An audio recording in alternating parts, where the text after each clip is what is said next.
테헤란로가 칭하게 된 것은 77년에 서울시장하고 테헤란로 이란시장, 테헤란시장과의 협의가 있었는지 교류가 있었는지 어쨌든 서로 이름을 바꿔서 짓도록 했고요. 도로 이름이 삼정로에서 그때부터 테헤란로로 변경이 되는 겁니다. 그래서 오늘은 테헤란로 역삼역에 있는 건물을 소개시켜 드릴 건데 역에서 도보 5분 거리에 있어요. 역삼역은 아시다시피 파이낸스 센터도 있고 GS타워도 있고 회사로 삼정회계법인이라는 아주 굵직한 회사들 그 밖에 유수의 기업들이 위치하고 있습니다. 그리고 르네상스 호텔 절에 조선 팰리스가 준공이 되었잖아요. 상권의 힘이 더욱 커지고 있는 상황인데 이 조선 팰리스가 되면서 호텔 투숙객분들이 부대 시설을 당연히 이용할 거고 워낙 잘 돼 있을 테니까요. 매우 먹자골목으로까지 소비가 이루어지는 낙수 효과를 볼 수가 있는 기대가 있습니다. 그래서 이 지금 오늘 소개시켜드릴 건물은 이 표시한 상권에 위치하고 있는데 이 지역에만 월별 일평균이 3만 명이에요. 역삼역 전체가 아니라. 그리고 남성이 64%, 여성이 36%로 남성이 높고 유동인구로 보시면 40대, 30대가 가장 많습니다.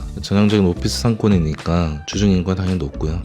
주말에는 떨어집니다. 역시. 거주인구는 그런데 여성이 52%고 남성이 48%, 30대, 20대 순으로 거주인구가 많습니다. 1인 가구가 많은 시대라서 전형적으로 보시면 1인 가구가 형성됐다고 보시면 될 것 같아요. 1인 가구 대상으로 하는 업종들, 그리고 요즘 추세가 경제적인 이유뿐만이 아니라 소규모 회사들이 많이 구성되어 있지 않습니까? 그런 대상으로 하는 테헤란로 대로변에 있는 대형 빌딩 내에 임차를 들어갈 만한 현황이 아니고 배후에 있는 일반 회사들, 그런 수요가 많이 형성이 돼 있어요. 그래서 20평 정도 되는 20평, 30평 혹은 15평 정도 되는 면적의 근생 건물의 필요치가 굉장히 높아지고 있습니다. 그리고 직장 인구를 보시면 유동은 남성이 60%, 여성이 40%고 30대가 가장 높아요.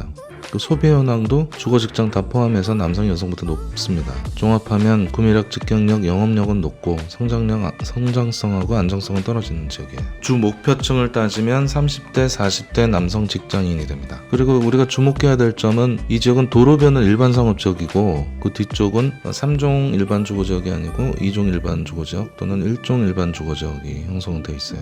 좀 안 맞는 얘기인데 예전에 용도 지역이 구분되어 그대로 흘러가고 있는 거죠. 그래서 몇 년 상당히 오래전부터 이런 논쟁거리가 되고 있습니다. 사실 일반 상업지역의 상권 확장력에 맞춰서 뒤쪽도 종상향을 해야 되지 않느냐 이런 의견이 많은데 이게 쉬운 일은 아니에요. 여러 가지 이해관계가 얽혀있기 때문에 나중에 시간 내서 따로 정리를 한번 해드리겠습니다. 이 부분은. 그렇지만 종상향이 된다면 보통 일은 아니죠. 투자 쪽장만 본다면 굉장히 대박 사건이 되는 겁니다. 그런 점을 참고를 해서 보셔야 되고, 왜 이런 말씀을 드리냐면 우리 건물이 지금 일종 일반 주거지역이에요.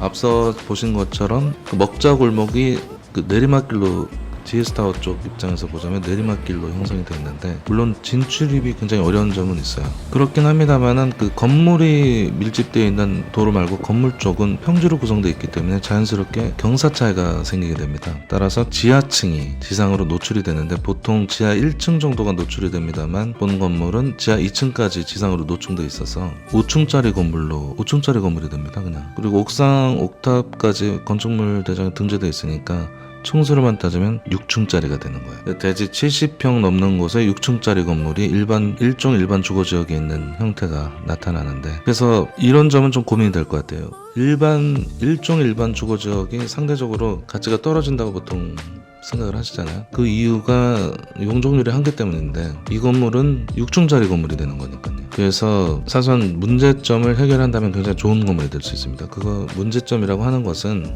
상가주택인데 그 주택 부분을 근생으로 전환을 시켜야죠. 당연히 현 건물주분과 협의가 이루어져야 되고 동의가 있어야 됩니다. 그리고 중요한 건 잔금 전에 용도 변경이 돼야지 대출에 유리하게 되는 거죠. 그래서 이 모든 것들이 다 협의가 돼 있고 근생으로 전환이 완료된 상태에서 명의 변경이 이루어지게 됩니다. 좋은 조건이 되는 것이죠. 역세권이냐, 테헤란로 일대 강남이다. 강남구 역세권, 그 다음에 70평, 71.9평 정도 되는 것을 중요하게 볼 것인지, 아니면 일종 일반 주거지역이라는 단점을 부각시켜서 선택을 안 할 것인지는 고민을 해봐야 될 문제지만 사실 고민할 문제는 아니죠. 이게 주택으로 근생으로 용도 변경이 전환이 안 된다면 그건 문제가 돼요. 당연히 선택지가 좁아지기 때문에 굉장히 고민을 많이 해야 되는데, 방금 전에 말씀드렸다시피 전환이 이루어지고 근생 건물로 전환이 이루어지게 되면 가치가 당연히 상승되는 거고요. 그래서 사실은 고민할 문제는 아닌데 저희들 생각입니다. 저희들 생각이기 때문에 참고만 해주시고 결정을 잘 고민하시면 될 것 같습니다. 어찌됐든 이 건물이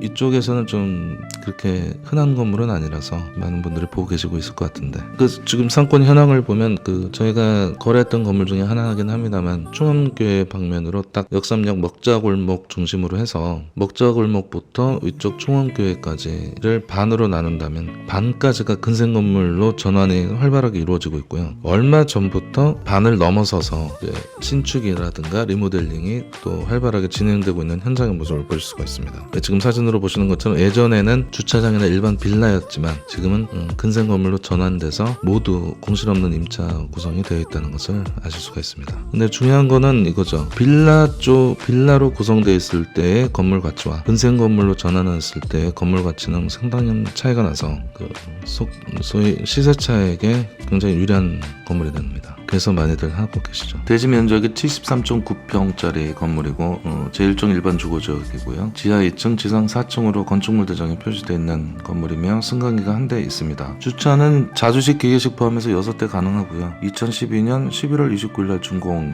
된 건물입니다. 평당가는 1억 419만 원으로 형성되어 있고 매매가는 77억입니다. 지금까지 빌딩을 읽어주는 빌딩에서 필스TV였습니다. 좋아요와 구독, 알림 부탁드립니다. 고맙습니다.